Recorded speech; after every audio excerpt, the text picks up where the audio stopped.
जय श्री राम दोस्तों। स्वागत है आपका हमारे चैनल पर। आज का जो हमारा टॉपिक है दोस्तों, वह है मृत्यु। क्योंकि दोस्तों, जीवन जो हम जी रहे हैं वह झूठ है और मृत्यु जो है वह सच्चाई है। मृत्यु परम सत्य है, पर व्यक्ति क्या है, झूठ को पकड़कर बैठा है। अपने जीवन को सुखमय बनाने की कोशिश में पूरा जीवन लगा देता है, पर अंत में प्रत्येक व्यक्ति को सच का सामना करना ही पड़ेगा और मृत्यु को प्राप्त होना ही पड़ेगा। तो चलिए दोस्तों, इस टॉपिक पर चर्चा करते हैं। वीडियो में आगे बढ़ने से पहले मेरा आप सभी लोगों से अनुरोध है कि आप सभी जो भी व्यक्ति वीडियो देख रहे हैं उनसे अनुरोध है कि कृपया हमारे चैनल को सब्सक्राइब और लाइक ज़रूर कीजिए। दोस्तों, तो चलिए आगे चलते हैं वीडियो के माध्यम से। दोस्तों, मृत्यु को कोई नहीं टाल सकता। जो भी प्राणी मृत्यु लोक में आया है उसे अपना शरीर छोड़कर एक ना एक दिन जाना ही है। शरीर में मौजूद ऊर्जा, जिसे आत्मा कहते हैं, यह ऊर्जा जब शरीर से निकलती है तो इसकी छवि इस प्रकार से होती है जिस शरीर से वह निकलती है। मृत्यु के कुछ समय पश्चात आत्मा को भी बहुत अजीबोगरीब अनुभव से गुजरना पड़ता है। यह आत्मा के लिए भी दुखदाई और कष्टकारी होता है। आज की वीडियो में इसी अवस्था पर हम बात करेंगे कि जब मृत्यु होती है तो उसके 1 घंटे तक इंसान को किस कष्ट से गुजरना पड़ता है। सबसे पहली अवस्था है अचेत अवस्था। आत्मा शरीर से निकलकर कुछ समय तक अचेत अवस्था में रहती है।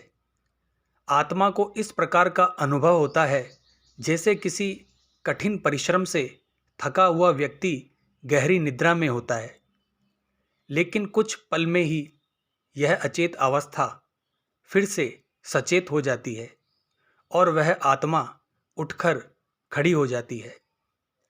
दूसरा है समान व्यवहार। जब व्यक्ति के शरीर से आत्मा निकलती है तो उसे कुछ समय के लिए पता ही नहीं होता कि वह शरीर से अलग है।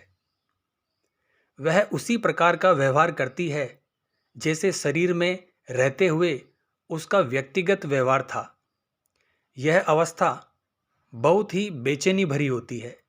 ऐसे में जब उसे पता ही नहीं होता है कि वह शरीर से निकल चुकी है तो उसका व्यवहार बहुत ही आम होता है। तीसरी अवस्था है बेचैनी और झटपटाहट।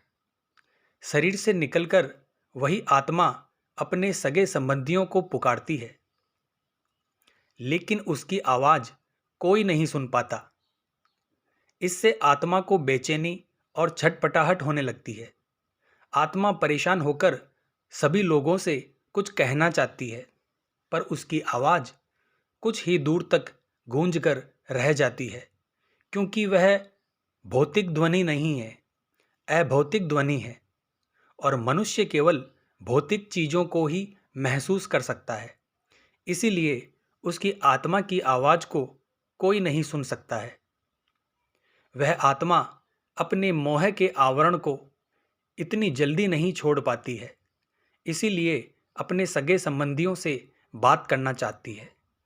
अगली अवस्था है प्रवेश की अवस्था। प्रवेश का प्रयास। आत्मा शरीर से निकलकर फिर से कोशिश करती है कि वह अपने शरीर में प्रवेश कर जाए, लेकिन यम के दूत उसे शरीर में प्रवेश नहीं करने देते। धीरे धीरे व्यक्ति की आत्मा यह स्वीकार करने लगती है कि अब जाने का समय आ गया है।